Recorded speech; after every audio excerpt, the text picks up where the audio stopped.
Assalamu alaikum wa rahmatullahi wa barakatuh. Dear friends and colleagues, by the mercy of Allah subhanahu wa ta'ala, we are able to continue our Arabic grammar lessons classes.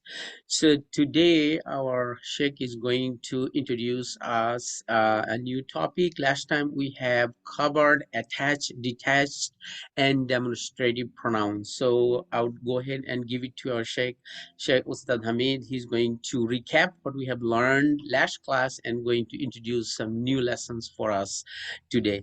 Please, Sheikh, go ahead and start. أعوذ بالله من الشيطان الرجيم بسم الله الرحمن الرحيم الحمد لله رب العالمين الصلاة والسلام على سيد المرسلين وعلى آله وأصحابه أجمعين رب اشرح لي صدري ويسر لي أمري واحلل عقدة من لساني يفقه قولي. Last class we looked at, as rightly said, we looked at the three kind of pronouns. We looked at the attached, detached, we looked at the demonstrative pronoun, and that could be two types. One, the demonstrative or that can be near pronoun, near pointers, and the far pointers. Something to indicate something at the far away, something that is at the near location. We say there are two kinds, and we saw that the far one, like zalika, tilka, ulaika as masculine, feminine, in singular and plural. And we saw haza, hazihi, or haulaihi, haulai as a masculine, feminine in singular and feminine, in masculine and feminine, in singular and plural. I think I think this is all clear. We'll now start, inshallah, a new topic, which is called relative pronoun or Ismul Mausul. Ismul Mausul, relative pronoun. Relative pronoun kind of looks like, I just try to write that in English language, how that may look like. Let's say we have a sentence called, I met a man, and then I want to say, he fell sick. We can combine these two and say, I met a man who fell sick. That who is called the relative pronoun that connects two sentences, and the subject matter propagates to the next part of the sentence. That's called who. So in Arabic, we have that a little bit different than English language. We have allazi, the who, but again, it's very case like gender sensitive Arabic language. So allazi, who, the one who, that which, all those designation is by allazi, but that's muzakkar, masculine. If it's dual, allazani, allazaini, two things as a relative pronoun, like then it will be allazani, allazaini. And when you have those all who, we say allazina. So that allazina means those who, that means that is the subject that is somehow mentioned a sentence before that. It could be in the same sentence, or it could be prior sentence. Sometimes we see in Quran, we see starting from allazina. That means those who do this. So that means those people were probably introduced in earlier ayah. That's how it read. And if it's a muannas or feminine, then allazi will be used allati as a feminine form of allazi, allati in singular form, and allatani, allataini in those two who in feminine, allati, allai are those who feminine form in plural, allati and allai. These are two. So let's look at one example. Like here it says, Hazal Kitab, this book, Allazi Ishtaraitu. Ishtaraitu that means this book is masculine, so used called Allazi, relative pronoun. So that means this book, the one which I bought it. I bought. So I bought, so the two sentences, I bought this book. I bought this book is the one I bought. So Hazal Kitabu Allazi Taraituhu. It means I bought it. So we'll see more examples of that. As I said, let's say one more example, like Ar-Rajulu, the man, Allazi alim, the man who is an alim. The man who is an alim. Huma, those two, Allazani maridani. That means those two who are sick. But maridani is in dual, Huma is in dual, and Allazani is in dual. And both are in masculine form. Hazal Quran, this Quran, because Quran is masculine, Allazi anzalallahu ala Muhammad sallallahu alayhi wasallam. So because Allazi Quran is a masculine singular, so we use a relative pronoun Allazi to say Hazal Quran, this Quran, Allazi, which or who, which is revealed by Allah to Muhammad sallallahu alayhi wasallam. Hazal Aqlam, Hazihil Aqlam, these pens, and usually pens, these are we used to denote them in singular feminine, even though it looks plural, but it's denoted by singular feminine. Allati ishtaraytuha, that which I bought. Al hadiqa, the garden or park. Allati, which amam al bayt, in front of the house. Because hadiqa is a feminine, so it's Ism Mawsul will be a feminine form. Like more examples, Al-Muslimu, singular, masculine, Allazi ja'a salih. The Muslim who came was salih, righteous. Al-Muslimani, Allazani ja'a salihan. The two Muslim that came were salihah. So basically I'm saying the same thing in by changing the numbers and also changing the Ismul Mawsul form, and then the sentence, those two sentences gets attached together with this Allazi. That's how we add that we saw in the previous sentence, how we connect two sentences by who. Like I met a man, he fell sick, or I can say I met a man who fell sick. So then you can say who fell sick and who is from here, who is from there, who is a rich man, who is this. Can I say many things about that man? That's how that relative pronoun works. And then we look at the next kind of nouns, which is called Ismul Istifham, question marks, interrogative nouns. Interrogative nouns are a lot of interrogative nouns in Arabic. The most common one are the first few here, like a is a question mark, interrogative noun, hal, man, lima, kaifa, kam. We see those things in the Quran a lot, many. Let's look at one example. Let's say the we see the usage in many common surahs. Like if I say alam tara kaifa fa'ala bi ashabil fil. Remember that this is a question mark. So this sentence has a question mark sign, even though we don't have question mark sign at the end of the Arabic sentence, but this indicates that after the whatever is written, it has to be read in a question form. So this is a sign of a question mark. Alaysallahu biyahkamil hakimin. Laysallahu, not. Is not. So that is a question mark. Now let's see. Sometimes when you have and then there's something, the next word of the noun has an on it, that gets very tricky. Let's say I say Allahu.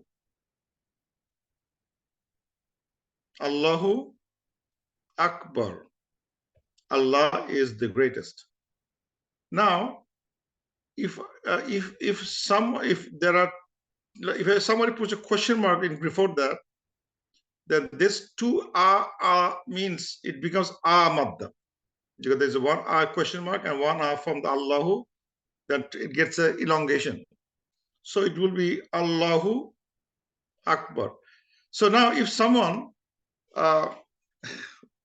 without knowing, he wants to really make some good good rhythm, rhyme, or something, or some sort of a way, his way of giving azan. He just said, Allahu Akbar. If someone says like that, what he's saying that he had added an alif before the alif, Allahu alif, and that alif will be nothing but a question mark. So what that means, that becomes something, na'uzubillah, we should not be saying that. That means we're questioning whether Allah is great. So instead of saying Allah is the greatest, we are saying, somebody will be saying, is Allah the greatest? Is Allah the greatest? It will be extremely, extremely, extremely bad thing to say. Na'uzubillah. So hope, because that's why if someone wants to just say Allah, so that's really he's distorting the meaning significantly. He's just going downhill. So it may look like they're saying the same thing, but it's really saying a grievous sentence against Allah subhanahu wa ta'ala, questioning whether Allah is the greatest, instead of saying Allah is the greatest.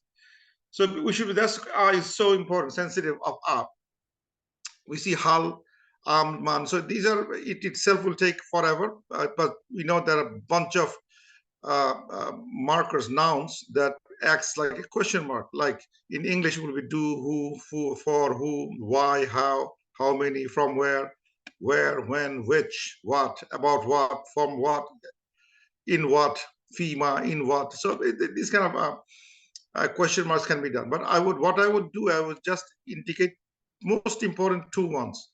Very important to understand. One is called, when you ask a question with the ma, when you ask a question with the man, they mean the same thing. What? Man means who. Ma means who, same thing. You can say ma can have meaning of who, man can have a meaning of who. But the little distinction in the Quran or in Arabic language, man is usually used for whoever, for a masculine or a feminine, a people. But that means you call ismul istifham lil aqil, means we normally ask whoever, man, on things like people or like creation that has aqil, that has intellect. So only for humans. So when we generally use man for humans. Man huwa, who is he? Man. So we always use man for humans with aql. But ma, it could be whoever, whatever, but it's used for inanimate objects. It's called ismul istifham li ghayri aqil. The thing that doesn't have an aqil. So like if Allah says, Sabbah lillahi ma fi samawati wal ard, Sabbah lillahi man fi samawati wal ard, if the sentence is like that, so if Allah says Sabbah lillahi ma fi samawati wal ard, that means everything in the world, samawati wal, from the sky to the world, to the earth, whatever in it, it could be aql, without aql, they do praise Allah subhanahu wa ta'ala, whatever. So they use, Allah ta'ala uses ma to indicate that could include objects, things that is inanimate in nature. So those things also praise Allah subhanahu wa ta'ala. So Allah ta'ala in the Quran, you see ma fi samawati wal ard. What interesting. So ma, when you see ma fi samawati wal ard, means whatever in the earth and the sky that praises Allah subhanahu wa ta'ala, or praises Allah subhanahu wa ta'ala. So when you see something like that, that means not only humans or the jinn that has aql can do Allah subhanahu, but also inanimate objects are also praising Allah subhanahu wa ta'ala. That we know from different verses of the Quran, also from the hadith, that the sun, the moon, the sky, the bird, everything praises Allah subhanahu wa ta'ala. There's tasbih of Allah subhanahu wa ta'ala. So that's why it's called ma fi samawati wal ard, because they don't have aql, but they can praise. So man is used for objects with aql for humans. So I will say humans, and ma can be used for in general for non-humans, inanimate objects, or some other characters. Like if I say, man, who are you? What are you? So I'm not looking at who or what are you, means what kind of character do you have? What things do you have? What do you possess? Something like that. I'm not looking at specifically the human. I have some other things I want to get out of you. What are you? So that's a different thing. But usually ma, man is different. And there is another one called ayu, whichever is used for people and inanimate objects, masculine. So which ayu is ayu, ya ayyuhal insan. Ayyuha is this one. Ayyuha is it's a use for masculine inanimate objects. Ayyu, and there's called ayyatu. Ya ayyatuhan nafsul mutma'inna. Ayyatu is used for people and inanimate objects, and also in feminine in nature. Ayyatu is used for feminine, and ayyu is used for masculine objects. So these are but these are relative pronouns. So ma, man, so subject may have changed. So I was talking about relative pronouns, then I talked about interrogative pronouns, but some of the interrogative pronouns can be used as a relative pronoun, like man. Man has both roles. Man can be used as a relative pronoun, also as an interrogative noun.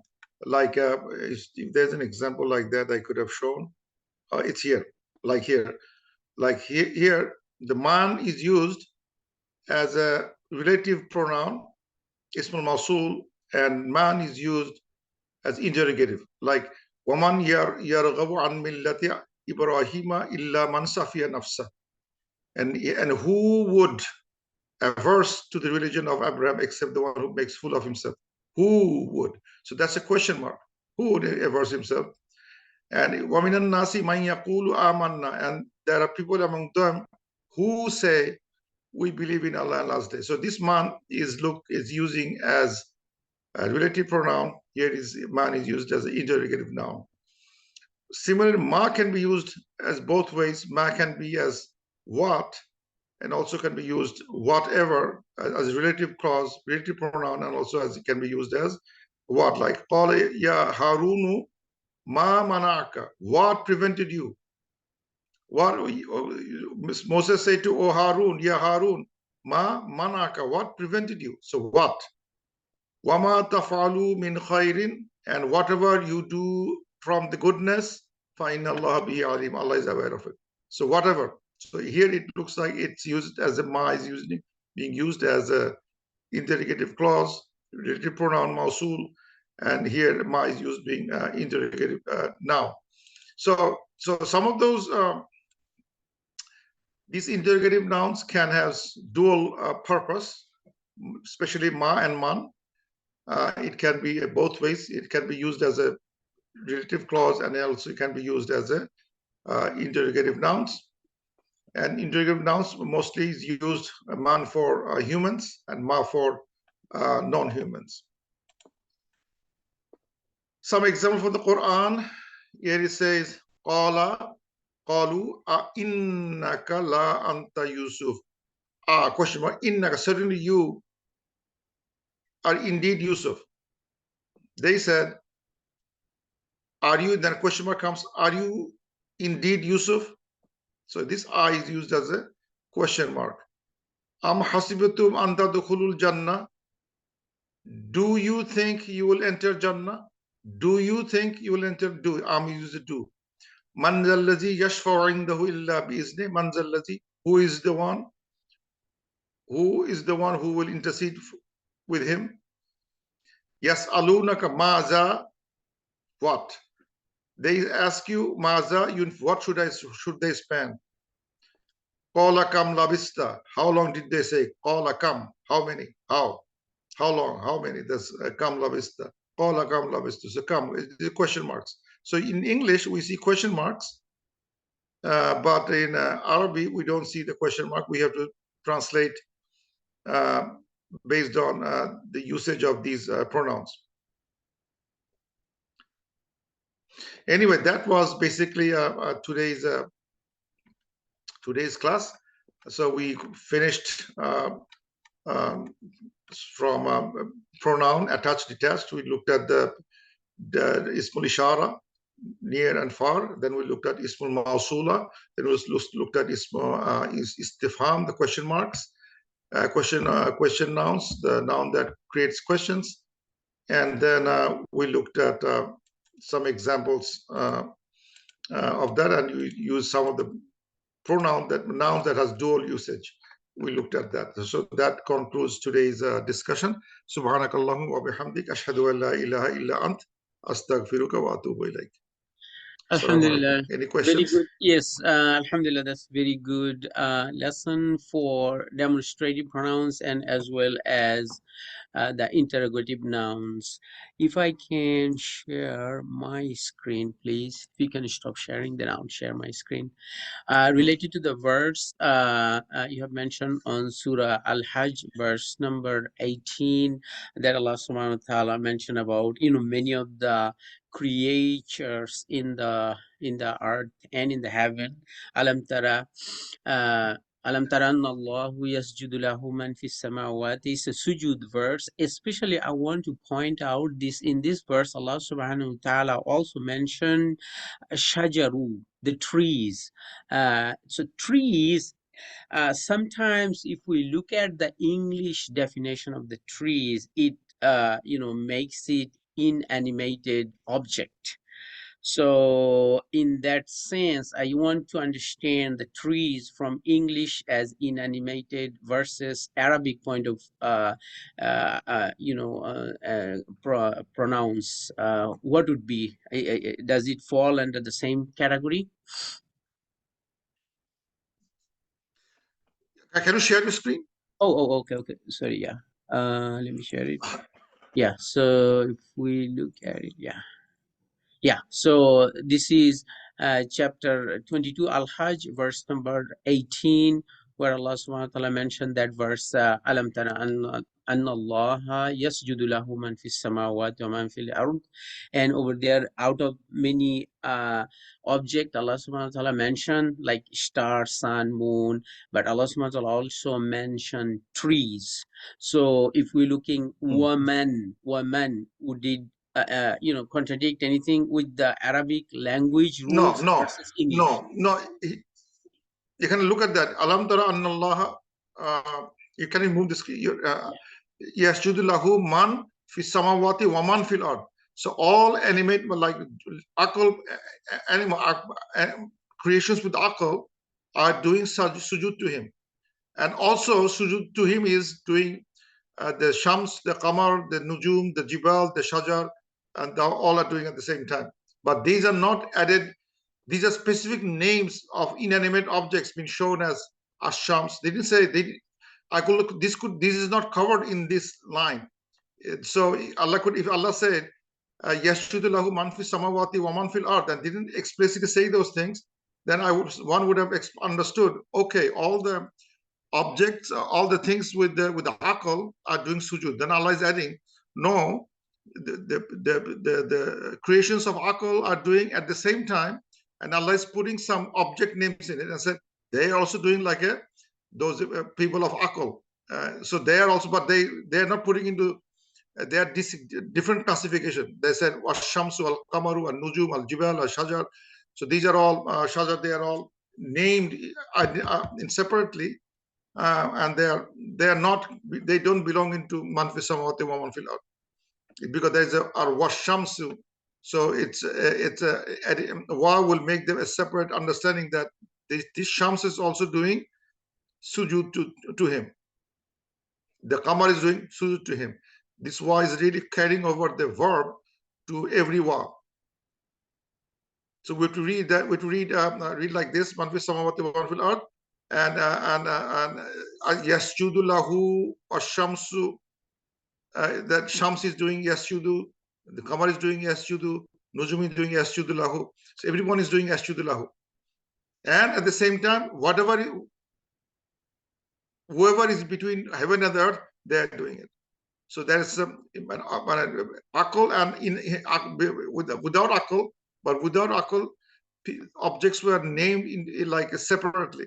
That doesn't mean there is nothing in the separate. There is no more objects like that. It's full of objects in the earth, but Allah is pointing few that they're doing explicitly. That didn't say. Does it mean same like what would the say the cloud was doing? Is the cloud doing something? Did it say anything about cloud, or did it say anything about anything else? Fish? Did it say No, anything about the fish? What they're doing? the abu, I think moving creatures that falls, I think. Creatures, right? Yes, it Yes. is there. It is there, right? If something is not moving, then what that the fly at a, That would it's a let's be separate them out as a separate topic. okay. Okay. Separate So them out. okay, okay. So the question was man when we were talking about inanimated. No, this is since it's wow in there, it's actually separately addressing that categories, all Right. So things, right? This is yes, if you look at the translation, it's right. All bow down submission in all those in the heavens and all those in the earth, as well as the sun, the moon. They're not saying in the same breath. And the sun also doing that, the moon also doing that, the star also doing that. So okay. All everybody right. is prostrating, whether you have akal or not akal. Okay, okay. Yeah, Good, that fine. makes more clear. Okay. All right. Jazakallah khairan. May Allah subhanahu wa ta'ala reward you for sharing your knowledge. Inshallah, we'll continue our program. And viewers, please Inshallah. subscribe so you continue to receive the updated videos of our classes. Jazakallah khairan. Assalamu alaikum wa rahmatullahi wa barakatuh. Wa alaikum salam wa rahmatullah.